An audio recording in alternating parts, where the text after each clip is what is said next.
কুলাঙ্গার পুত্রের হাতে নৃশংস খুন বৃদ্ধ মা বাবা। নিলাম বাজারে ব্রাহ্মণ শাসনে সংঘটিত হলো জোড়া হত্যাকাণ্ড। অবশেষে পুলিশের হাতে আটক ঘাতক পুত্র। বাবা মাকে নৃশংস হত্যা করে ফেসবুকে লাইভ করে বাড়ি থেকে পালিয়ে যায় ঘাতক। খবর পেয়ে ঘটনার তদন্ত শুরু করেছে পুলিশ। হত্যাকাণ্ডের কোনো সঠিক তথ্য জানা যায়নি, তবে পারিবারিক অশান্তি থেকেই জোড়া খুনের ঘটনাটি সংঘটিত হয়েছে বলে ধারণা করা হচ্ছে।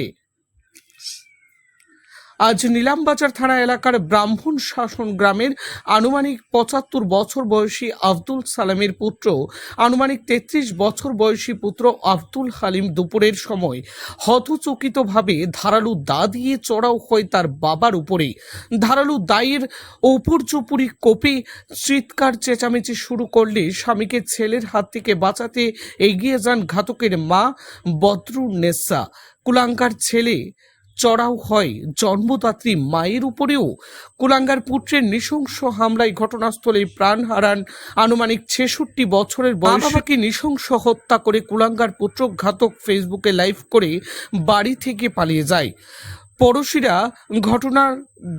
পড়শিরা ঘটনাটি অনেক বিলম্বে টের পেয়ে পুলিশকে খবর দিলে ঘটনাস্থলে পৌঁছায় নিলামবাজার পুলিশ। শেষ খবরে জানা গিয়েছে কুলাঙ্গার পুত্রের হাতে নৃশংস খুন আব্দুল সালাম ও তার স্ত্রী বদরুন্নেসার মৃতদেহ পুলিশ উদ্ধার করে ময়না তদন্তের জন্য পাঠিয়েছে এবং প্রক্রিয়া শুরু করেছে গোটা ঘটনার। ব্যুরো রিপোর্ট, বদরপুর বার্তা নিউজ। গ্রামে আর আমার বাড়ি উত্তরের মোড়ে কি জেনে এসেছেন? এখানে কি হয়েছে? ওটা মার্ডার হয়েছে। বাঘরে মা বাপরে মারছে আসলে ছেলে কি পালিয়ে গেছে? পালিয়ে গেছে। এমনি মা বাবার নাম জানেন নাকি? বাকি মেয়েটা নাম লেখাপড়ায় জানি না, মার নাম জানি না। হত্যা করার যে ঘটনা, এই ঘটনার কি কি জানেন আপনি?